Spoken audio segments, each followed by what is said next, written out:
Legal planning తెలియచాలేదు కాబట్టి ఆగింది కానీ, లేకపోతే ఏసీబీకి జోగి రాజీవ్కి ఏంటి సంబంధం? అదే కదా, ఏసీబీ కేసులో ఏసీబీ కేసు అధికారుల మీద వస్తుంది, అవును, కానీ అతన్ని రాదే. దాని ఆధారంగా బెయిల్ రావచ్చు, అసలు ముందు రిమాండ్కి పనికిరాదు అతను.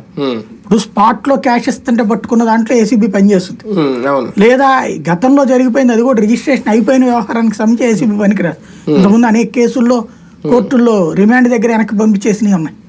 వీళ్ళకి అలాంటి ఆర్గ్యుమెంట్ చేసేటటువంటి లీగల్ టీం లేదు అనడానికి సాక్ష్యమైంది అది. అంటే అలాంటి వాళ్ళని ఎంచుకున్నారేమో. అంటే జోగి రమేష్ అయితే అంత కీలకంగా ఆలోచించడం, లీగల్ గా అంత పట్టలేదని చెప్పి అలాంటి వాళ్ళు ఎంచుకున్నారే ముందు. అట్లా అంతే అయి ఉంటుంది. అంటే చెవిరెడ్డి భాస్కర్ రెడ్డి కొడుకుకి ఈ 41 నోటీస్ ఇచ్చి పంపించారు, జోగి రమేష్ కొడుకుని అరెస్ట్ చేశారంటే రీజన్ అదే కనబడుతుంది. కానీ రెడ్ బుక్ పేరుతో వైసీపీ నాయకులను పరుగులు పెట్టిస్తున్నారు నారా లోకేష్. ఇది ఒక్కటనే కాదు, ఒక్కటి వైఎస్ఆర్ కాంగ్రెస్ పార్టీ వాళ్ళు మొదటి నెల రోజులు 2 నెలలు భయపడ్డారు, నిజం, నో డౌట్. పరుగులు పెట్టడమా, ఏం చెయ్యాలి, అసలు రాష్ట్రం విడిచి పారిపోవాలన్నారు. ఇప్పుడు గ్రౌండ్ లెవెల్లో ఎప్పుడు ఫ్యాక్షన్ ఏరియాల్లో ఉన్నటువంటి వాళ్ళు వెళ్ళిపోయారు, కానీ నాయకులందరూ ధైర్యంగా నిలబడ్డారు.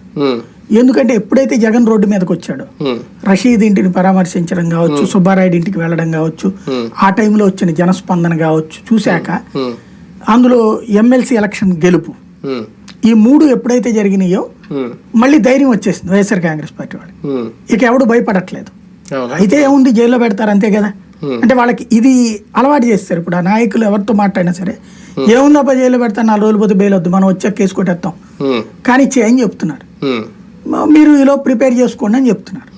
వీళ్ళకి అంటే తర్వాత వచ్చాక మీరు వదిలి పెడతారా అని ఇప్పుడే కవ్విచ్చేస్తున్నారు. కాబట్టి ఇవాళ జరిగే where there is action there must be reaction.